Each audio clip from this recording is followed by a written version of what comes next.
at masabi nyo kung ano man ang problema nyo.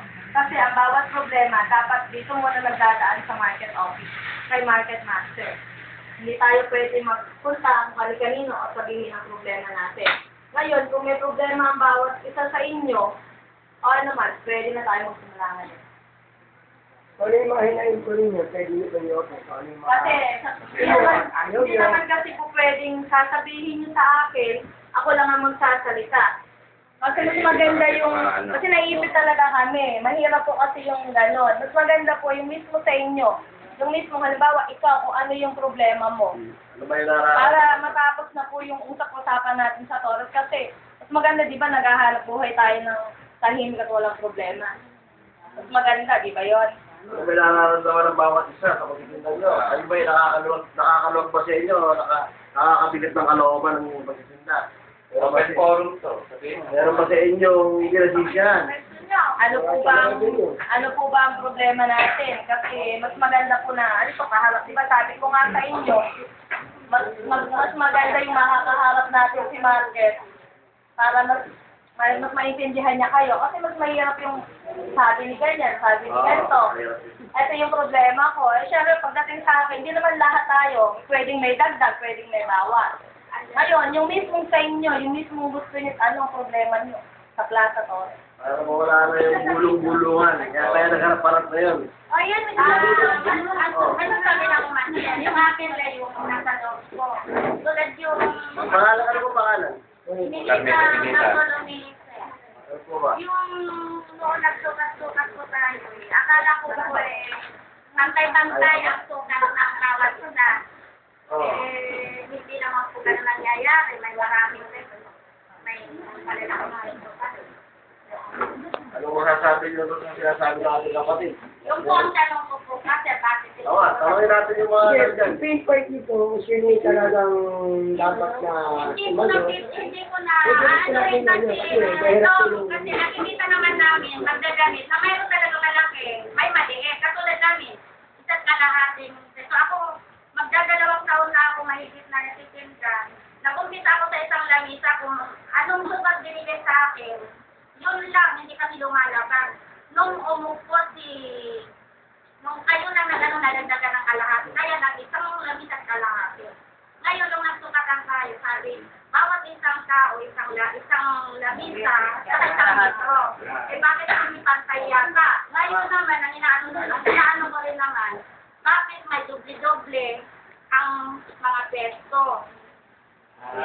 Kulang, mayroong wala. Bakit kung ako dyan nasangkot ko sa mga ganyang sa binabanggit nyo. Ang akin naman po, ito, paliliwanag ko lang po. Ano po? Kaya wala na ang problema. Kumbaga po kasi yung ating inabutan na yan, una-una, nung umikot kami, alam ko naman po, alam nyo rin, nakikita nyo kami nung umikot kami po kami na pangalan. Kung sino po yung inabutan namin nasa pwesto, hindi na po yun. Wala po tayo isiningit o nakiusap na isiningit pa namin doon, wala po.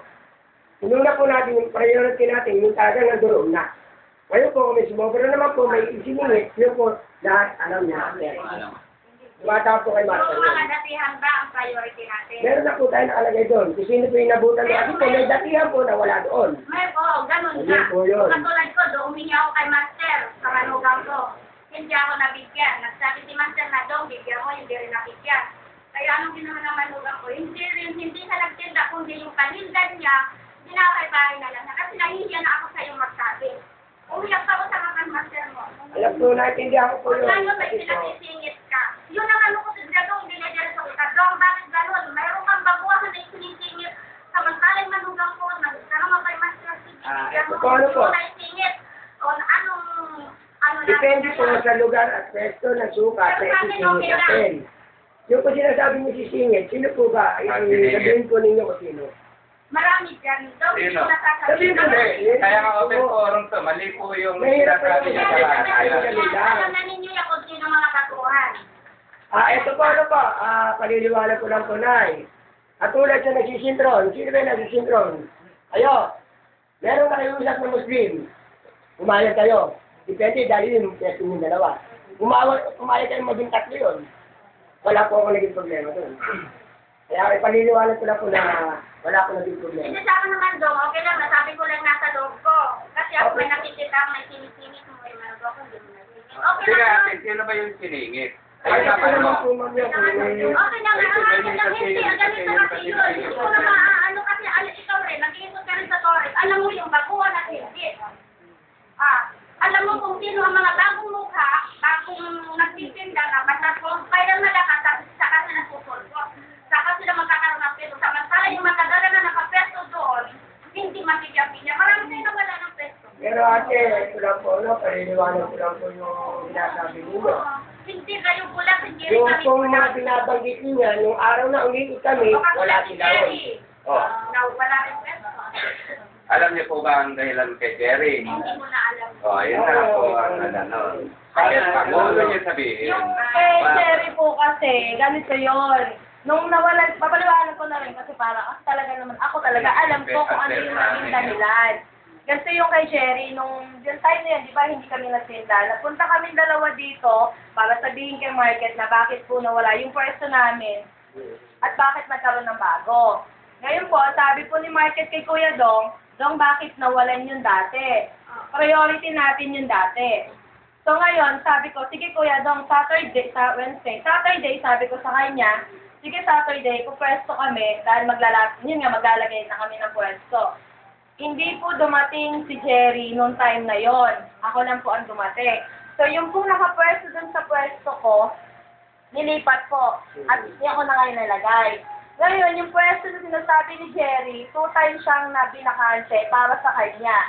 Hindi pa rin siya dumating noon. Tapos yung eto na, yung meron na tayong okasyon, saka siya dumating. Paano po ba? Kayo po ba kung sakali? Hindi ko binabaliwala yung ano ni Jerry. Kasi naiintindihan ko din siya na magkakasama kami dati. Kaya lang, iba nga, ilang pagkakataon yung binigay sa amin, sa kanya, na hindi siya dumating. Ngayon, eto na yung okasyon, dumating siya. Kayo po ba, kung time na yon, nakapwesto na kayo sa pwesto ni Jerry, aalis po ba kayo? Siyempre po, di ba, hindi. Kasi pwesto mo na yun, doon ka na inilagay. Kaya eto nga, binigyan nila ng pwesto si Jerry kung saan yung bakante. Ayaw naman niya. Kumbaga, sabihin na lang natin na, namimili siya. Sabi yata ni Kuya Dong, doon siya sa side ni Lani, nagsabi siya sa akin na, hindi ako po pwede doon kasi alam mo naman yung dahilan naming dalawa. Sabi ko, sige, ang sabi ko pa nga sa kanya, takpan mo na lang ang mukha mo para hindi kayo magkakitaan. Hindi ko talaga Ayun ang mali kasi.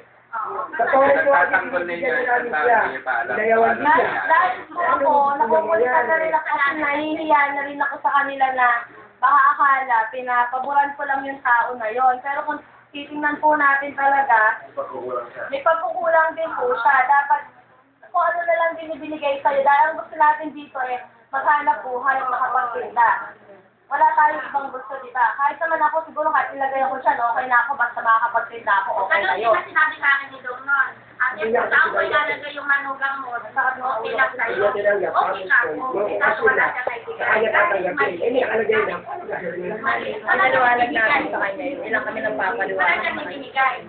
Ano pa po ba? Kasi para masagot naman namin. Ano ko lang, lahat ba kayo dito, lahat kayo yung pesto sarili nyo. Wala ba yung nakipwesto na kayo kay ganito, gano'n. Lahat ba ng pesto ginagamit nyo? Sarili nyo. Iba kayo nakikiprakisa lang na ako kaya, wala, lahat kayo nandito. Walang may gano'n. Ibig sabihin ni boss, yung umuupa kayo, ganun. Oo, pa kayo sa ibang tao. Wala kayong inuupahan. Wala bang may gano'n dito. Sa kanya, walang ibang may gano'n na... Wala bang may gano'n sa kanya. Ito pa. Kasi ayaw ko rito, baka mamaya rito, meron talaga pinibigay, hindi naman kitinda. Dapat, sino nagkitinda, dapat sarili mo may-ari ng tindahan, yung peso rin. Wala nakakitinda na, wala Kasi po, nagiging puro kayo... Sana, yung nandito na kayo, nandiyan na kayo, naghahanap buhay ko. Paghahanap buhay na lang ang kapagin ninyo, may nagsasalita pa kayo na. May naririnig pa kami nagkakaproblema, babadin ko, peso. Kung may peso na sila gano'n, kami na bahala doon. Huwag na kayo, huwag na kayo magagaling na napapay-usapan na gano'n. At nag-iisa sila lang na, sa tao. Dapat, kung may pwesto kayo, alagaan niyo. Pwesto nyo rin, doon kayo magharap buhay. Kung harap buhay na lang yung tintin nyo, tintin nyo. Nakikita nyo ganito yung malaking pwesto. Kung meron kayo gano'n, hindi naman kayo mapisabi. Sorry, comment pa tayo ngayon. Sabihin nyo mga nakikita nyo. Oh, sige po. Sino pa po ba ang gustong maglabas ng... Open forum na to. Sabihin nyo ba? Kasi kung titignan po natin, nagkakaproblema lang talaga. Di ba, sa gitna lang. Ay, open mo nga yung kalinisan. Kailangan din siyempre yung mga Kasi alam kalat ko, na sa sorry, wala naman din. nilulutot nila. Saka ito pa, sa kalinisan. Sa kalinisan. Total, nandito na lang din Yung yung lahat. nagwawalis, nagreklamo sa amin kagabi, yung iba daw hindi nagbabayad. Kasi ano lang po, kasi kung hindi nyo alam, ako ilang beses lang nakakagalitan ng supervisor yata nung nagwawalis. Wala na kayo nun, umuwi na kayo. Ako na naiiwanan. Nung time na wala tayong nagwawalis ng 3 days, hindi ko sinabi sa inyo na nakagalitan ako nun. Sinarili ko yon, nagwalis kami nun. Hindi dito nakarating sa opisina yon kasi pag kaya naman natin gawin, gagawin na lang, di ba? Kaya lang, nakikiusap lang kami sa inyo. Pag wala tayong magwawalis, maging responsable naman kayo sa basura ninyo. Kumbaga, pakiramdama kayo Hindi na. po katwiran yung nagbabayad kami ng 5 piso para doon sa nagwawalis. Kung ayaw nyo magbayad, kunin nyo yung basura nyo, iuwi nyo, itapon nyo. Malalaman Hindi, kahit na nagbabayad kayo, may nakita naman Maganda, tapat mo, Lino. Ano yun na lang? Tapat niya Lino. Ito sana sa inyo. Palis pa na lang yung nagbabayad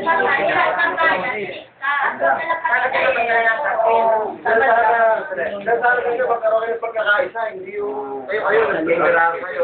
Dapat maging isang grupo kayo, solid na pag may problema sa isapin, tulong-tulong kayo. Pagkakaisa dapat ay pailan din dyan. Ang nangyayari sa kandisati, para tayong talangka, Oo. nagkakatakan tayong pababa, hindi yung tutulungan tayo para makakaulo eh. Kaya na sa inyo, pagkakaisa. Kagaya namin, nakakapagod din. Kagaya ko, hindi naman sa pag-ano. Mag-isa lang ako sa tindahan ko.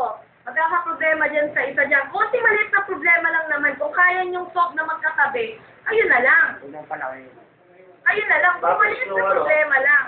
I-implement natin yung masuspende yung mga problema Siya nagmula yun. problema. Ayun na lang po. Ayun na lang po. Suspende natin yun. Ano na yung pagkakaisa ninyo? Di ba kayo natutuwa? Wala na ka naninigil sa inyo na tapos naninigil na katulad itong araw na sinisip pa kayo na Kasi ako naman sir, hindi naman ako yung ganong. Baka pwesto nyo na yun eh, hindi na nawawala eh. Tayo. Ngayong ano. Kasi magkaisa kayo, para kayo makapagin. Yung mga Oh, sige po. Basta itong karainan ko sana. Pagka oras ng araw ng okasyon, kami yung nagtitinda sa harap ng silid. Apo, basta rin na pala. Kasi pagka araw ng okasyon po, natatanggal yun. So wala naman pong paglilipatan ng maayos yun, maliliit na. Pag may okasyon po, yung nasa tapat po ng 7-Eleven, yung tapos ng slip. Tandaan niyo po yung binanggit ko sa inyo noong November 1. Mag-function na. Ay na nire-request nila kung pwede, huwag na sila tanggalin. Bakit daw nung mismong kaarawan, Papatanggal ba kayo? Opo, nararo ko sila. Yung point natin ko sa inyo, may dami po ako tinanong ko sa inyo yung kung sino kasi tinatanong nila sa akin, wala po akong may paluwan. Saan ba yung peso mo? 7-Eleven, boss. Sa may packet kayong ganun, di ba? Ito, ano ba tatanggal? Wala.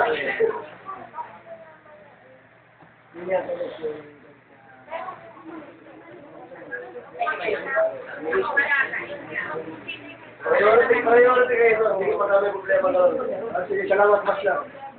Ayun naka-priority ko. May mga humingi na sagutin din sa kayo humingi ng araw ng paligid. Sinanggihan mo na eh. Bahala na kung wala. Dapat lang pa sir, kami ang priority. Kami, halos naging 10 taon na kami rito. Saka master, kailan po maprobahan yung nirequest namin na paglinggo ay alas 12 pwede naman. Wala pa ako sa ngayon. Ano na natin? Yung alas 4, pwede mong garahin. Alas 5 naman, alas 4 na walang misa eh. O alas 5, di labas sila. Alas 4 nakalapad. Alas 5 nakalapad na kayo. Naka-ready na kayo ron. O yun, alas 4 hindi nagigilyo. Kasi po yung iba, nire-request pwede. Di ba? At kakuha niya na kitchen ko niya, tinetest yan. Pinagdalatag naman tayo. Alas 4 kasi wala naman kayo galing. may tao na rin po. Kesa paradahan ko na puro tricycle sa unahan. Hindi na, paano siya